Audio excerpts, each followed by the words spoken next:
Horizontal distribution of temperature. First of all let's talk about winters, January month. अब जनवरी month में क्या होता है, winters are there in the northern hemisphere, southern hemisphere में गर्मियां हैं। अब आइसोथर्म की शेप जो है वो बहुत ही वेरिएबल है। एक चीज आप और अंडरस्टैंड करना कि जो नॉर्दर्न हेमिस्फेयर है this is essentially land hemisphere because of predominance of land areas. बड़े बड़े continental masses, North America, Africa, Europe और यूसे एंटायर यूरेशिया, तो ज्यादा land mass is concentrated in the northern hemisphere as compare to southern hemisphere. Southern hemisphere on the other hand जो है उसको हम कहते हैं वाटर हेमिस्फेयर, क्योंकि वहां पे वाटर की प्रीडोमिनेंस है। और मैंने एक और आपको फैक्टर जो बताया है with regard to water and land, that is land बहुत जल्दी हीट अप होगा और बहुत जल्दी कूल डाउन होगा। Water on the other hand will take long time to get heated up and long time to get cool down. First factor. Another factor, land में extremes of temperature आपको मिलेंगे।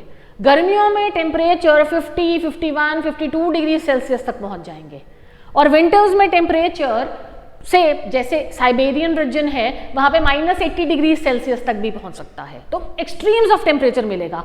Summers will be intensely hot, winters will be intensely cold. Water on the other hand will never witness extremes of temperature. Water अगर देर से गर्म हो भी रहा है तो भी वहां पे टेम्परेचर 30-35 डिग्री सेल्सियस तक मैक्सिमम ये मैंने आपको बोला है, जनरली इतने भी नहीं पहुंचते हैं। और विंटर्स में temperature usually remain nominal except for ये आर्कटिक ओशन वाला area near the polar areas जहाँ पे वाटर फ्रीज हो जाता है, बट जनरली जो ओशियन वाटर है वो मोबाइल स्टेट में रहेगा, उसका भी फ्रीजिंग पॉइंट इतनी जल्दी पहुंचता नहीं है। तो एक्सट्रीम्स ऑफ टेम्परेचर आपको वाटर के ऊपर कभी नहीं मिलेंगे। सो नाउ जनवरी मंथ में क्या हुआ है, समर्स है सदर्न हेमिस्फेयर में, विंटर्स है नॉर्दर्न हेमिस्फेयर में। हाई टेम्परेचर अब प्रिवेल करेंगे on the land masses. Land masses कहाँ पे, सदर्न हेमिस्फेयर में, क्योंकि सदर्न हेमिस्फेयर में समर्स चल रही हैं। तो यहाँ पे north west Argentina, east and central Africa and central Australia are the regions where higher temperatures are recorded. In northern hemisphere, land mass are colder while water is warmer. Southern hemisphere में land mass is colder while southern hemisphere में land mass is hotter, warmer while the water is colder. Lowest temperature in the northern hemisphere कहाँ मिलेंगे, north east Asia. Places जो हैं in the Siberian region, they experience very low temperatures, -60 degrees Celsius, -70 degrees Celsius, so on.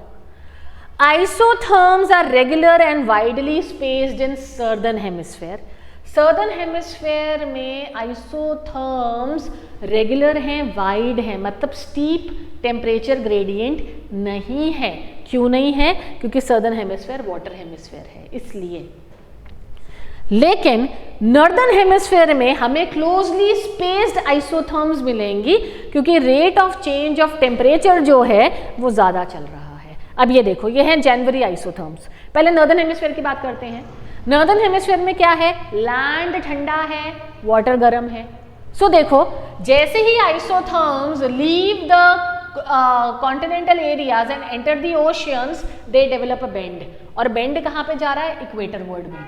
सी, ये equator world bend जा रहा है और temperature of से 10 डिग्री सेल्सियस इक्वेटर से इतना डिस्टेंस है जहां पे ocean temperatures are more than 10 degree Celsius, while continental areas के ऊपर वो डिस्टेंस जो है वो रिलेटिवली लेस है। See this is relatively less. Southern hemisphere में interior of the continents are experiencing very high temperatures, 30 degrees Celsius. Southern hemisphere में land गर्म है, water ठंडा है। सो लैंड के ऊपर आइसोथर्म्स पोलवर्ड बेंड है, वाटर के ऊपर इक्वेटरवर्ड बेंड है, एंड डिस्टेंटली स्पेस्ड है, मतलब ज्यादा टेम्परेचर चेंज नहीं हो रहा है। यहां पे देखो फ्रॉम 25 डिग्रीज टू -30 और -40 डिग्री सेल्सियस और इवन मोर, बट इस केस में from 30 degree celsius to 5 degree celsius, तो rate of change of temperature जो है वो ज्यादा नहीं है।